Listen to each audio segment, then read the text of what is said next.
So do we want to go on to Diary of the Dead? Let's do Diary of the Dead. Okay, so now we're talking about Diary of the Dead. Which occasionally when people say it, it sounds like Diarrhea of the Dead, which yes. I'm sure is out there somewhere, but it's not what we're talking about. Yes. So this comes out 2 years after Land of the Dead. So this is 2007. A reminder, we're spoilers. We're spoiling everything. Do you want to do the description on this one or should I? I can do it. Go ahead. This is a found footage film. The main characters are all college students who are, I guess they're like film students, making a found footage film when this one kind of, in theory, is concurrent with Night of the Living Dead in that the zombie apocalypse is just starting. The zombie outbreak is just starting. Time-wise, but not time-wise. Yes. And they, while they are kind of trying to figure out what to do and running from their current situation and don't really seem to have a destination, which is a big problem with this movie, there is also some really ham-fisted commentary about media. And that is this movie. Basically. Yes. I have a couple thoughts on this movie, but I'm not sure if you want to talk about your stuff first. I have a feeling I liked it more than you. The first thing I want to say is that the characters are even worse here, I think, than Land of the Dead in a way. Because here's what I want to say. So Night of the Living Dead, I don't think the characters are very deep or that well done or explored that much or important and sometimes not that well acted.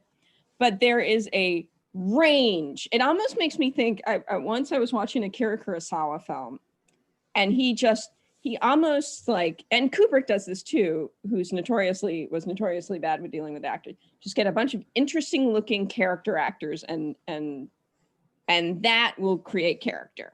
Like you've got all these funny looking older men, you've got people with like real, different looking faces and so on. And there you've got characters without having to write characters. Okay. Sure. Okay. Night of the Living Dead. You've got a mom, you've got a kid, you've got a married couple that's younger, you've got this bald guy, you have a black guy, you have a sister that's gone catatonic. If Night of the Living Dead were just Barbara and her brother, it wouldn't work as well. Like, yeah, it just wouldn't. So it gets away with having like mediocre characters. Diary of the Dead is a bunch of college students, and it is nearly impossible to tell them apart. And there's one professor. I'm going to come out and say, and again, spoilers. My favorite character was the deaf Amish man. And the minute he died, I was like, well, because he was at least something different. He was not a college student. The college students were it just like worse than human male college students. Like, worse than human male. That's interesting. So, I mean, it's like the first person we lose is Mary. Yeah. Who cares? We met her 5 minutes ago. Like, I don't know if she had a family. I don't know if she had nothing. There's nothing. She felt guilty because she might have killed people because they're still not sure if they're zombies or not. But it just was like, Okay, so so I have thoughts on this. So Mary is played by Tatiana Maslany, and I think she's really the most famous person in the cast because she went on to play Orphan Black in that TV series, which I want to watch and haven't watched, and might be She-Hulk. I don't know. I think I heard something about that. Anyways, and so she doesn't get a lot of character, but on that set, we kind of get a clue on who everybody is, like how they behave on that set. This is a lot of like character through action, but it's not like it is college student. I also thought the Amish guy was the more interesting character. And when they killed him, I was like, well, that was really a lost opportunity. Yes. Because you have the guy who thinks the National Guard is going to show up and he's like sort of believes in sort of a rigid order. And then you have our guy who's with the camera, who's like, I have to document all this, who's the observer. You have his girlfriend who's like the one who's trying to get things done and trying to like really do something. So she's the doer. You have the professor who's like a bad ripoff, like a Shakespeare guy who's like a really stereotypical like British man or something. I don't know. And so like he's kind of like your philosopher. So like they're kind of all these odd stand-ins for like archetypes. They're like archetypes, so like they're a stand-in for something, and it's not very well done. I guess I'm going to disagree that I found them more interesting than the characters in Land of the Dead, not by maybe by like a millimeter. I don't know, not by a lot, but I found them more interesting just because they had more to do and interact with, and just by that token, they were forced to do things in situations, so I got a better idea of what was happening. What's going on with this Sorry, cat? my cat is being very weird. Okay. And so like they had more to interact with, so like they were saying things and doing things. Like Elliot is the one who's kind of just being helpful. So like there's just slightly more there to me than in Land of the Dead, but I get what you're saying. The other problem is less is more in a zombie movie when we are talking about dialogue. And if you do not trust people to visually see things and understand what's happening, having every single character comment on what they are seeing, it looks like it, you know, one of our favorite moments of times gone by is the Silent Hill movie, where which it's become shorthand for me and my boyfriend. There is a scene in that movie where they are walking through a building that is charcoal. Everything is black. Everything has been turned into carbon. And a character says, I think there was a fire here. And it is just like, that's the video game too. That's what you're talking about. Okay, yes. And that is, the whole thing felt like, I mean, they introduced themselves on camera, like, hi, I'm so-and-so. Hi, I'm so-and-so. And then they had the use the gun, and you just want to say press A to use the gun. Yeah, so it's very video game. But yeah, there's this constant stream of dialogue. Like you think about Night of the Living Dead, where it's so much of it is action and watching people do things, and that informs us of who they are. We know that Dwayne Jones's character is like very capable because we see him doing things. Yeah. In this case, there is like nonstop streaming dialogue that is mostly people stating what is happening. And we didn't need that. And it's not very creepy when you have people just constantly, what's creepy? Not knowing what's going on. You know what's not creepy? People telling you what's going on. I mean, that can be done, but it is unusual. It is more, the unknown is more creepy in general. I'm like trying to think about this, and it's like, what you're talking about also lends itself to one of the other problems the movie has, which is like the acting isn't very good. And I don't really want to blame any of the actors because kind of the whole movie is poorly made. And so I'm going to point my finger at George Romero here. Probably it's his fault, but who knows? It doesn't matter. It isn't very well acted at the end of the day. Like our professor is just quoting these really overdone lines about like, oh, and now it's chaos. There's a lot of nonsense. They meet up with the guy that played the mummy in the movie. Like, enough time has passed that a character literally explains that they have bags full of laundry that they could do. So we know that some amount of time has passed. But our character that they re-meet up again with is still in the mummy outfit costume that they met him in last time, which I think is supposed to go with the idea that he's lost his mind. But clearly he only recently lost his mind. Did he put the mummy outfit back on? What on earth? Is it because he looks so much like the other college student guys that if he weren't in the mummy outfit, we would just be like, hey, is that the same guy as that guy? Or is that a different guy? I could see that being the logic, though it's pretty stupid. Okay, so here's my into this movie. I could go on. I'm ranty about this one. Yeah, so, and also, I didn't say this about Land of the Dead, but the music, I kind of remember there being music in Land of the Dead and it being awful. And I don't even remember if there was music in Diary of the Dead. There must have been some, but I don't think there was because it's all found footage. So that might have saved some of me from making a comment about how poor the music was in it. Here's my take on Diary of the Dead. So we're watching a found footage film that has been made by college students with the help of their pretentious professor.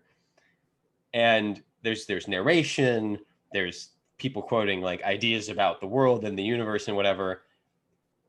And I don't think this is intentional, and the acting is terrible in places, but like it's essentially this is the kind of movie college students would make right out of college. It is a terrible, pretentious movie about the zombie apocalypse.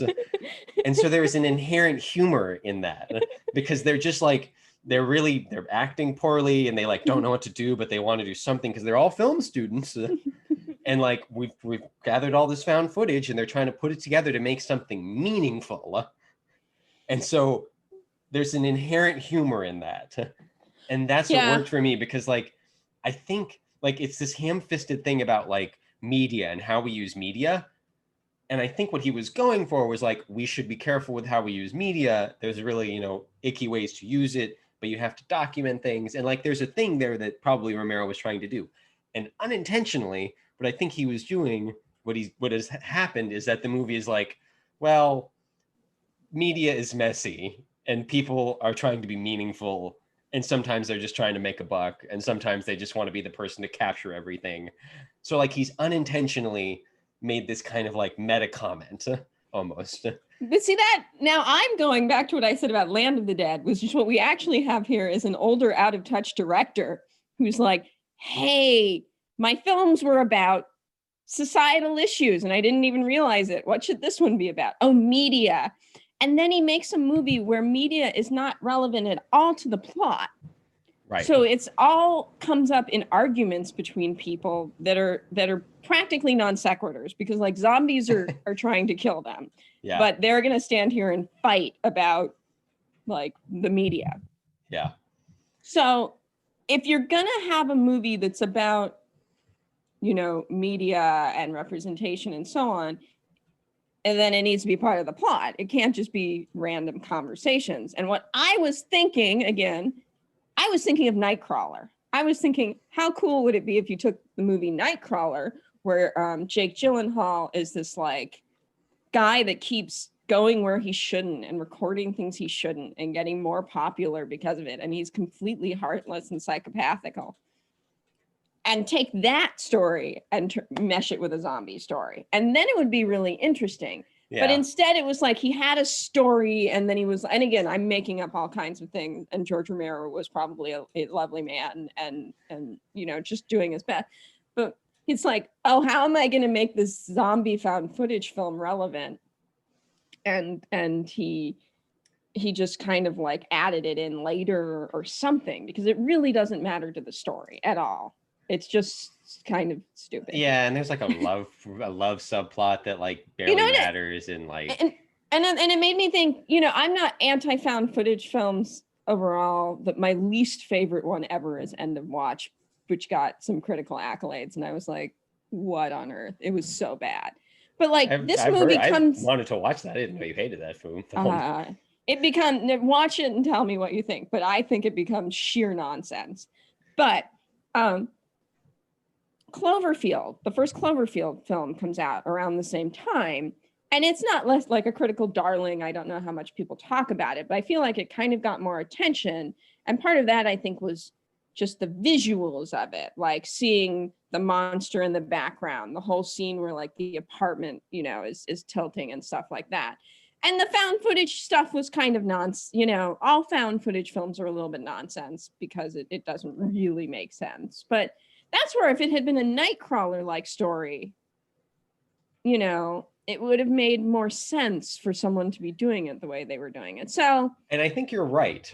That is true. But I think instead we have been gifted with a true to life college students made this found footage film, which I think adds a level of humor and theme to it and sort of subtextual reading where it's this weird unintentional meta comment. Yeah. But no, you're right. I kind of enjoyed Diary more than Land because it moved more in a way that I understood. I kind of followed where we were going up to a point. But the other issue was like, it was another one of those ones with kind of a nebulous goal. Like the goal is, in some of them, like Night of the Living Dead or Dawn of the Dead, is survival. But in this case, they didn't even necessarily believe that the zombies were real.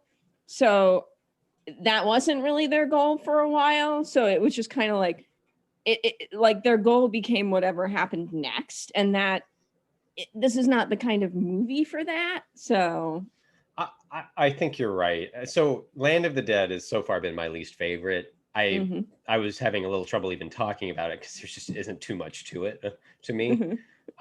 Maybe I should watch somebody who likes it and maybe they'll explain why there's more to it. But Yeah. this, I think it's for action horror fans. I don't think it's for us. yeah, I didn't even really think the action was very good in it. Anyways, that's some that people movie. just like that. Some people just like it. This is fair. But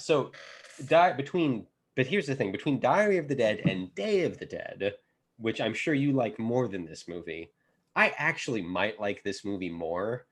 Not because, and it's difficult because I believe in subjectivity. Day of the Dead, I think, is a better made movie and like is more like probably Day of the Dead is still a movie I'd be more likely to rewatch and maybe I'd like more in general. But Diary of the Dead has more happening in it to me, physically happening, not necessarily thematically, but like, and honestly, the characters in Day of the Dead aren't that great. You know, there's something to them, and Bubs is great and all that, but like, and Frankenstein, but like Diary of the Dead, their characters are pretty weak, but like kind of stuff is happening, and partway through I began having this idea of like college students making a found footage film, and that really informs the rest of the film, and it actually really adds something to it. So like I might actually like Diary of the Dead more than Day of the Dead, but not because it's good, kind of because it's this unintentional thing. I think I struggled so much with that dialogue, just the constant. The dialogue is so bad. And again, it's not like the dialogue in Night of the Living Dead is brilliant or delivered well, really, but there's not as much of it. And that's where less is more. I realized while watching Diary of the Dead that, no offense to Romero or the people he's written with, whoever he's written with, but none of the dialogue in any of these movies has been particularly good. Well, it's funny. I'm reading Wikipedia about Diary of the Dead and kind of what he was trying to do. And it's Wikipedia and God only knows, but apparently like he obviously knew about the Blair Witch Project, but he called it dizzying and felt that it didn't quite make sense. And it's like, you know what? Sometimes being confusing and nonsensical is a little more frightening than well, look, you and me are people. It's the nurse. It's like, how do you know that? Why are you telling me that? What is going on? Well, and you and me are people who actually like Blair Witch, and I've actually discovered through just reading a few things that like it's actually a weirdly polarizing film, which I didn't really know, because I never saw it until recently. And it's like that's a found footage film to me that is not like I've seen a lot of these, but of the few that I've seen, that's the one that works. Yeah, like Diary doesn't work.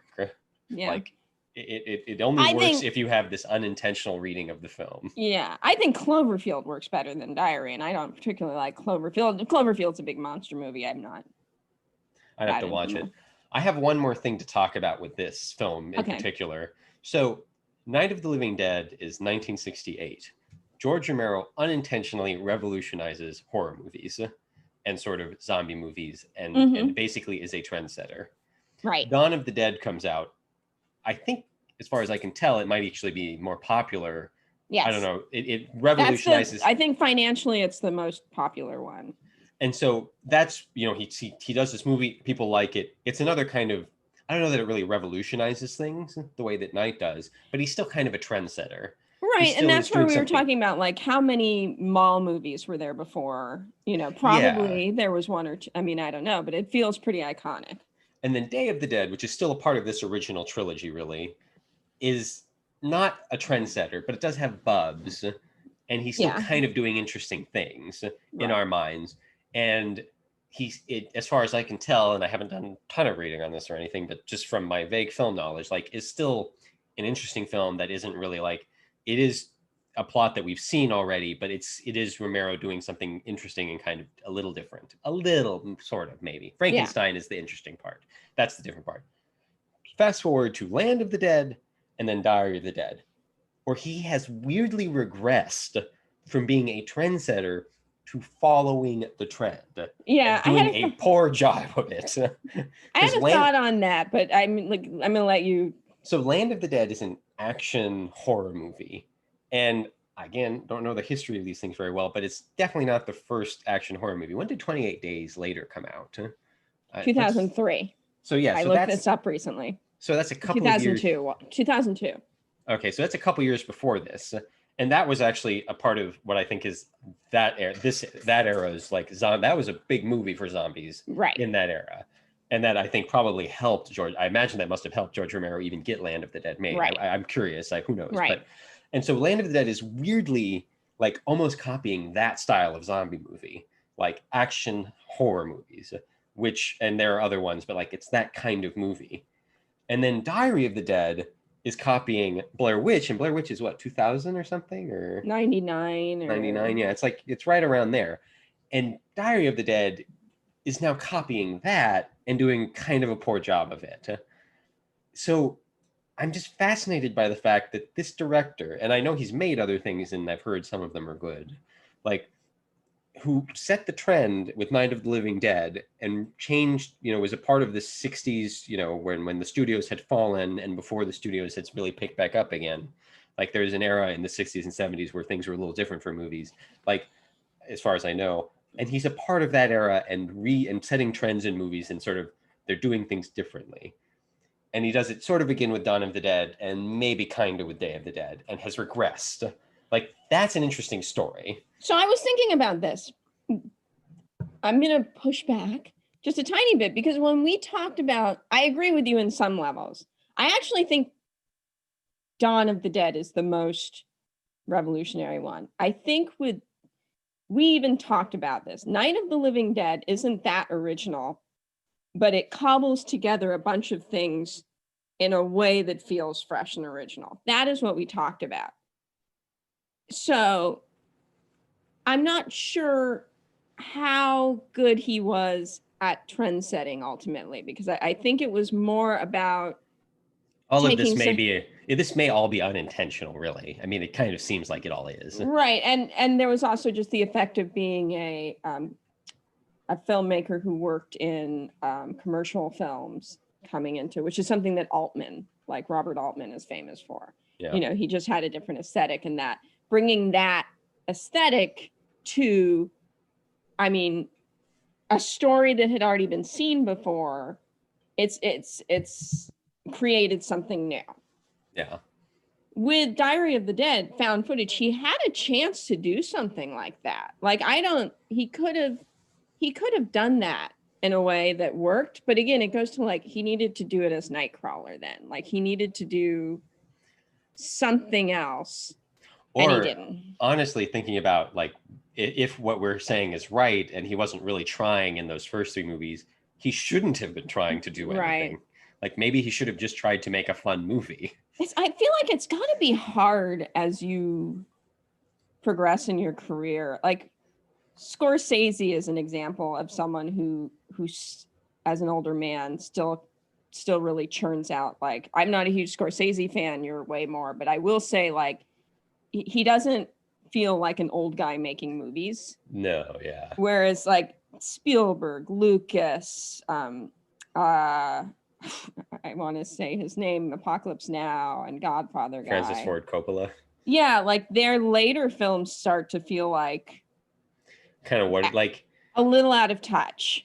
Yeah, I have this is not always, but like, the Post was like exactly what we're talking about. I was talking about with like someone who's well off, who's like, And it's not like, and yeah, I completely agree. Like, I do think there's something really difficult, and George Romero is no different. Scorsese, I think, kind of skirts around this by making films a bit more about like stuff that isn't new, right?